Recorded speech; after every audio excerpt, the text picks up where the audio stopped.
Tesla has been on the roll in the last few months, from the stock price to opening of the Shanghai factory to Model Y being shipped. However, there is a big cloud is hanging above Tesla right now. I would say it's the biggest threat. And before I tell you what it is, maybe you can type real quick in the comment section, which one do you think it is? Is it a Porsche Taycan? Is it the GM's new announcement? Is it Elon's Twitter account? I'll tell you in 1 second. As a matter of fact, Eli Burton of My Tesla Adventures is going to be here, and we were talking about this last night. And when he mentioned this, I was like, no, there's just no way. But then he explained to me about this from a few different angles, and I was like, whoa. This is to be concerned about. As a matter of fact, I think Q1 is going to be the most affected by this. So we're gonna tell you what it is before I bring Eli in just a second. Quick reminder that this video and this channel is sponsored by Byton. Check out their all-electric SUV called Ambite, coming to the US and Europe next year. It's absolutely free to make your reservation. So go to the description of this video to reserve your Byton today, and buy Evanex, the aftermarket accessories for Tesla. Use E4Electric as a discount code for purchases over $100. All right. Without further ado, let's bring in Eli here. Eli, tell us, what is the biggest threat to Tesla in the next couple of months? So the biggest threat to Tesla is, and it's not big oil, it's the coronavirus. When you told me that last night, we were talking about it. I knew about the Tesla Shanghai factory being shut down for a little bit and obviously affecting the output. But you're talking about a whole different level. Explain. So here's what we're facing now. So as everyone remembers, that the Tesla Gigafactory in China had to shut down for a couple weeks due to help stop the spread of coronavirus. Although now it's just reopened, which honestly is a really big surprise to me. And I think a lot of people that it opened so quickly. But that happened in China. But what no one else is talking about is coronavirus is now making its way to the US. Employers in Silicon Valley have recently just started telling their Silicon Valley employees to work from home. That includes Apple, that includes Adobe, and a number of other tech companies. Well, that is a concern for Tesla, because Tesla has a factory in Silicon Valley, and its employees, the majority of them, especially the manufacturing employees, can't work from home if Tesla's going to still ship products. So one of the questions I have lingering is, once coronavirus reaches Fremont, once the first Tesla employee or employees become infected, is Tesla going to have to stop or pause production of their Fremont factory while this thing runs its course, and or to help stop its spread? Okay, well, I mean, by the way, let's also remember that there is a gigafactory in Nevada that's making batteries, and if something happens there, whether or not the Fremont factory is open is a moot point, because those kind of have to go hand in hand. So we're talking about double of the risk. Right. Yeah. There's multiple places here in the supply chain that the the coronavirus could actually stop production, slow production, cause absences from work that could really have an impact on their production of cars domestically. All right. So now, how do you see this playing out? If one of the employees reports to be infected, do they shut it down? What are the procedures? And really, what is the effect on the company and the stock?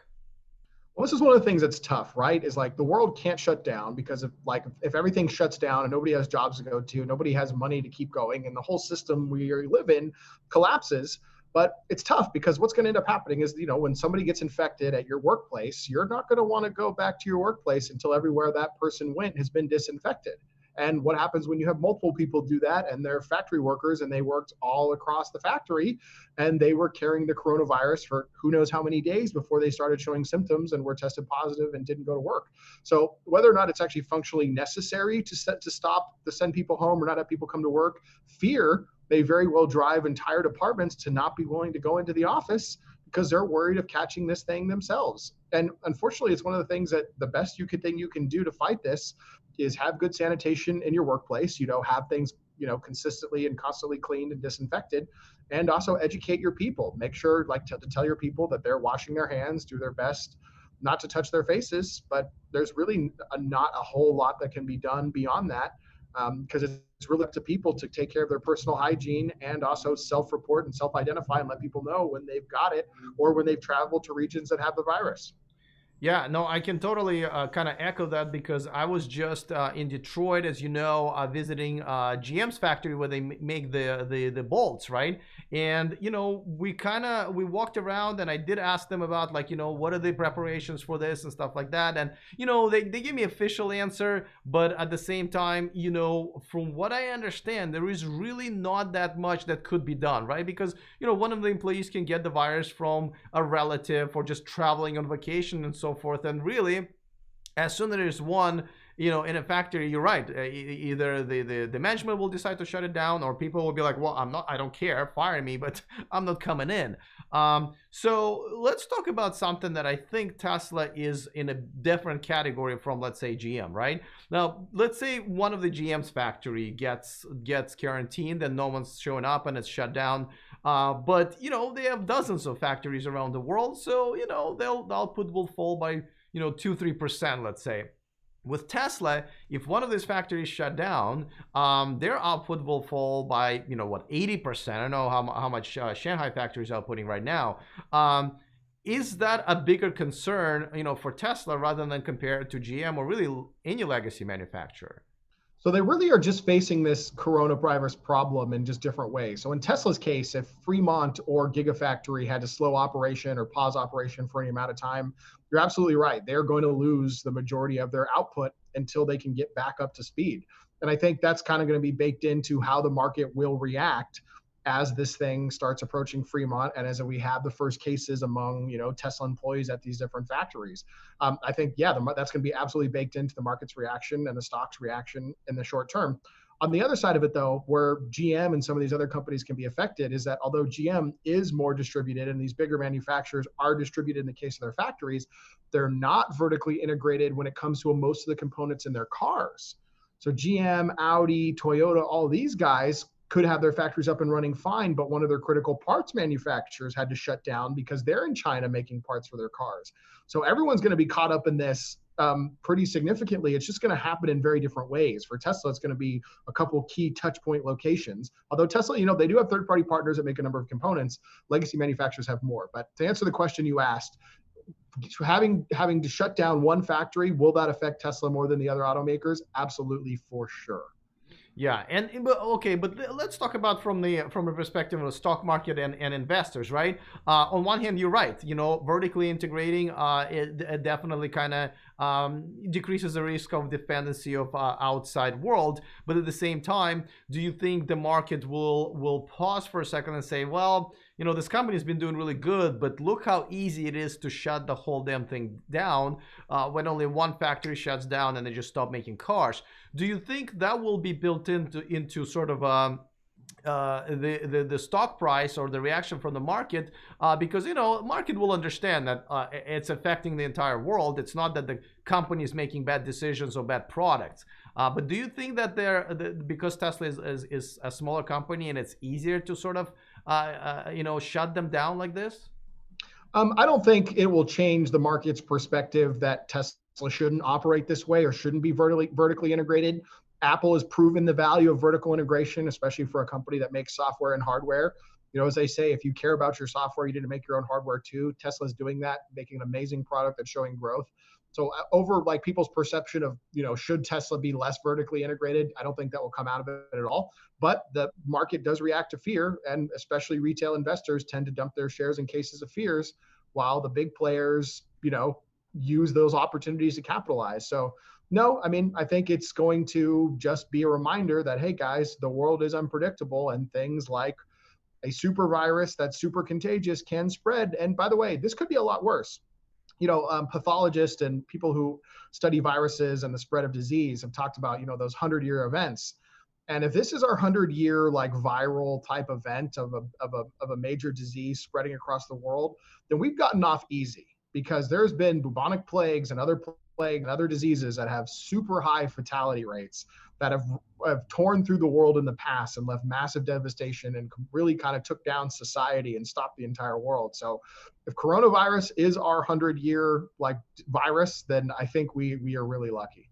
But if these things happen all the time, I think it would be completely different, and the market would be expecting businesses to operate planning for this contingency. Thankfully, these are so rare. Businesses really just ignore this risk. And then when it happens, everybody deals with it and moves on because it's not common enough for businesses to plan it into their thinking. So hopefully these things don't become more common. Yeah, I don't think we're out of the woods yet. I think the worst is yet to come. It's just a matter of how bad it's going to get. But that we'll leave it up to the experts and everything. But I mean, there are some things that we can, of course, do with our cars, and I know you have a few interesting. Here's one that'd be interesting to know, and it's probably not because I think the parts per million isn't low enough. But I wonder if biodefense mode has any impact on decreasing your exposure to the virus. My guess is not, because the same way we know that the masks don't really do that either. It stops you from spreading, your particles that have it in it, but it's not really going to stop what you're breathing in. But one of the things that you can do and that we know does work aside from washing your hands, and that this is a really important one, is you've got to wash your screens. So we touch our phone screens all the time in between washing our hands, but as Tesla owners, we also touch our MCU screens.